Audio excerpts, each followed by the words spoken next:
What's up, everybody? It's your favorite favorite nerd, and today we are looking at the Star Wars Hot Toys Jawas.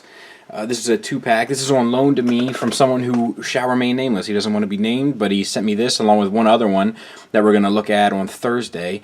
I'm not a big fan of the one we're looking at Thursday, spoilers, but these I like a little bit more, still not enough to buy. Quick statement or declaration early on, 1/6 scale figures, not really my thing, but hopefully I can be objective enough to give you guys a decent point of view on what to expect if you're thinking about buying these, or if you were interested, etc., etc. I have been interested because I'm a mega Star Wars fan, and I think I've even been partially worried about taking a look at them because I didn't want to fall in love with them because my love for Star Wars is so strong, but I don't think I have much to worry about here, and I think I say a good bit of that in the next review. I also have to say, right before we start talking about the accessories, like, this dude that sent these to me, he packaged these insane. UPS or DHL or whatever, they need to hire this guy immediately and have him pack everything. I'm going to show you guys this today in lieu of a skit. I don't know if I'm going to be able to pack this.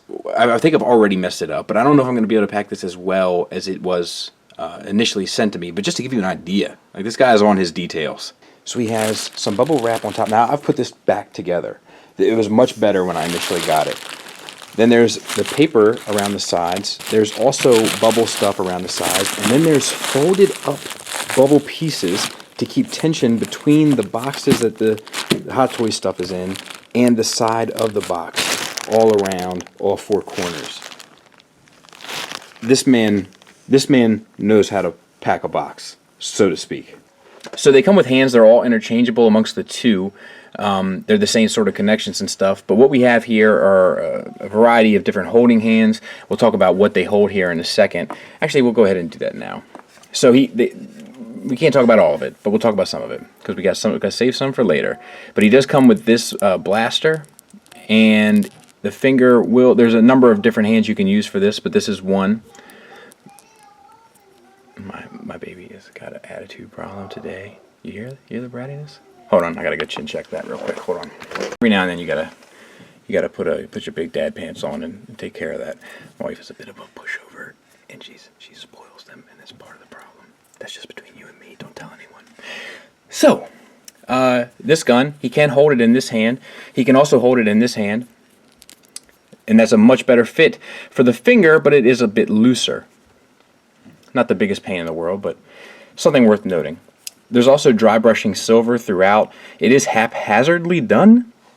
I'm not sure exactly the reason for that, but it's a thing. And then they also have this bit of business, which is like a walkie-talkie, if memory serves. This piece swivels, and I am hesitant to do so. Ooh, scary. Let's see. Ooh, no, I'm not going to do it. I'm not comfortable. But this is an antenna, and it will swivel all the way around, but this is a really thin piece. It's poorly designed in that regard, and this should have been die-cast probably to be able to spin it, but it's not, and as a result, it's a pain. But we'll talk about the detailings. There's gold paint, there's silver paint, there's all sorts of washes on there. There's washes also on the red and green knobs, just to give it that lived-in Star Wars kind of vibe. Alright, so we got this hand and this hand out of the way. They also have this, which I guess can hold. Maybe I should try that out at least. Yeah, I don't know. Yeah, this will hold it. You just got to manipulate the fingers a bit. Let's see. You hear her stomping around. She's doing what she's supposed to do, though, but she's protesting it. So yeah, that'll hold just fine. And then we have a pointy hand. And then we have two posing hands. We'll talk about the articulation real quick since we're right here. It's a ball hinge at the wrist, so you get up, down, and then it swivels both at the hand and inside the body, I would assume, so you get back and forth as well. So no problems there. Lastly, I'm not even going to take these out, but they come with two of these things. They're the things that they put on the R2 units to kind of make them submissive or shut them down or whatever. It comes with two of those, and they are magnetic. So there's two Jawas that come here, and they both have stands. The stands aren't quite enough. The holes are at the front of the feet, and it's just not the best placement for them because it doesn't really help balance them 100%. It's better than nothing, but it could have been a lot better. The hoods themselves do unwrap and come off. We can do that right now just to take a look at this guy. Smart move putting the black fabric inside the hood to give that extra sense of shadow. That was smart. They are dry brushed with a brown, and then they have these gold, yellowish, kind of like what had the little, what is a mosquito in it from Jurassic Park. And then on the back here, there's a switch, and the eyes do light up. And that's on both of them. So that's cool. The head is a double ball peg, basically. So you get up to there, down to there, and then the swivel. So that functions just fine. Now here's where some of the problems come in with cloth soft goods figures for me. So these pouches, right, they would theoretically all be filled with stuff.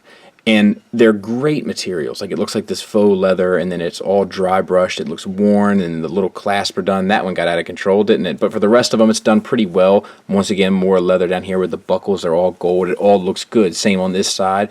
And then this is an extra accessory. This is like the thing that summons the droids. But I've been struggling to get it out. It feels like it should come out. Like, you know, it's obviously a separate piece because this is a plastic and this is a leather or pleather or something. So it's just weird that this doesn't come out as easily as it should. And then there's a little clip here, and I can't for the life of me figure out what the purpose of that is. It doesn't seem like the gun goes on there, and it doesn't seem like the walkie-talkie goes on there either. But I'm sure it has some sort of use. Okay. So let's get back to these. This is the problem that I have with 1/6 scale figures, is that suspension of disbelief. So because there's nothing in these pouches really, it just looks like light, and it looks like there's no weight to them.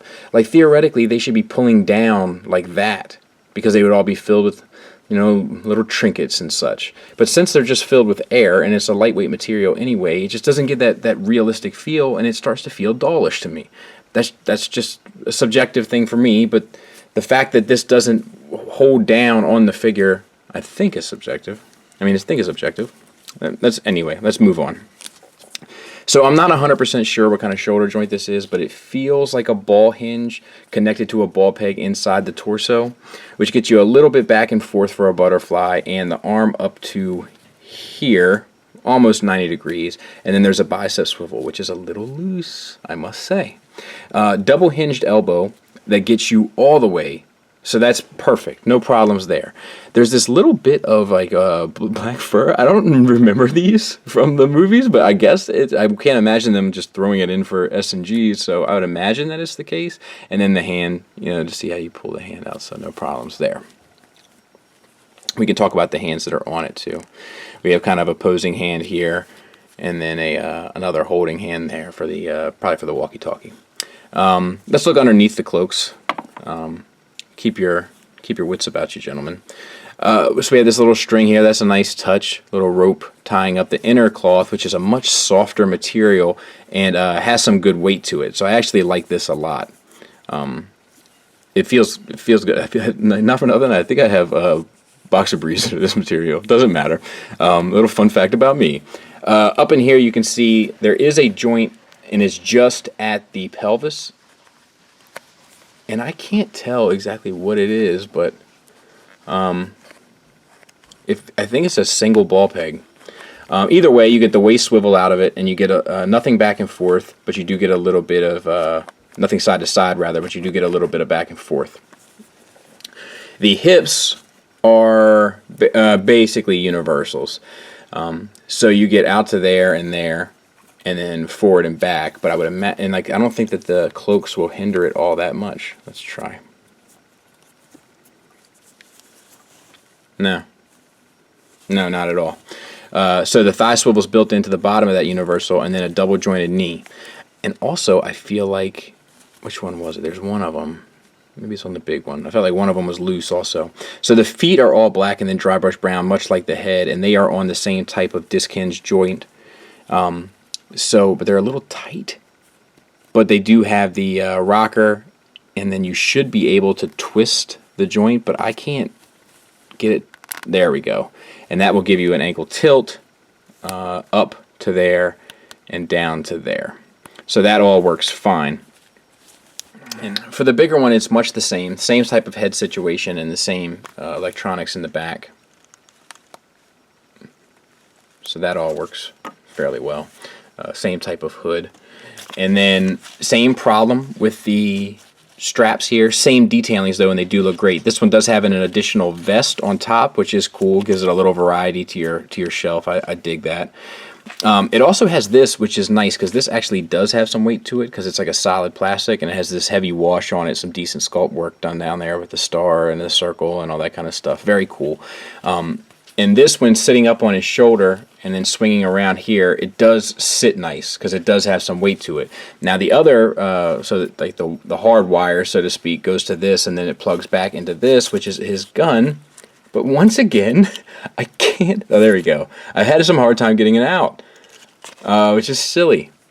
But theoretically, then he would be able to hold it, or I guess hold it like that. And that's fine. The gun itself, quite nice.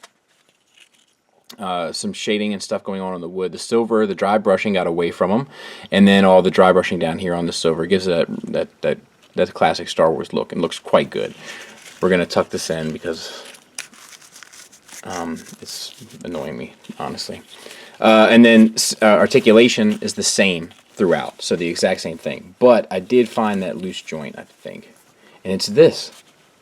Look how, I don't know. I mean, it's not terrible, but like when you spend the amount of money that this company asks, I just don't get it. I don't think that that's acceptable. Otherwise, articulation is the same. He's just taller, and you got the vest and different straps, so not bad either. Final thoughts wise, I like these guys a bit. Like I think they look like Jawas, and I think that there's good paint on them, and I think that there's great paint on the materials. There's even paint on the bottom of the cloaks that I noticed, and there's differences in the cloaks. Like one is a little bit more tattered than the other, so it's nice to have that variety and the vest and all that. But I gotta tell you, I find this incredibly frustrating. The hands constantly pop out at me, like while I'm trying to pose them and stuff. They don't lend themselves to poses very well because everything is so awkward with all the robes and such, and then the hoods are awkward. It's hard to get them to go right. You see, I just kind of threw in the towel on this one, and some of the joints aren't tight, so they're hard to hold the poses. Like, I don't know. I have very limited experience with Hot Toys. I think this is the third or fourth one I've looked at, and I mean maybe the first couple that I've reviewed. I don't remember that, but I don't know. I think it's a lot of people are going to get upset. People are going to get emotional. I think it's a lot of undeserved hype. I just don't. I don't see the fascination. I'm not impressed. I certainly don't think they're fun. And yeah, maybe I'm not the best one to be looking at. You know, I don't know. Maybe that's a possibility. I'm willing to accept that. But whatever it is, they just don't fit with my sensibilities very well. I recognize the dry brushing is good, but the base figure underneath, there's nothing to it. It's just like this black floppy mess. And then they dress it in some nice fabrics and sew them together, and you ship them out the door. Now, when they have human faces, you know, I definitely recognize the skill, talent, and such that goes into like sculpting those and painting those. But on stuff like this, like, I don't think this set should be any more than $80, and I bet you it is. Thanks for listening. Thanks for watching. Until next time, take care.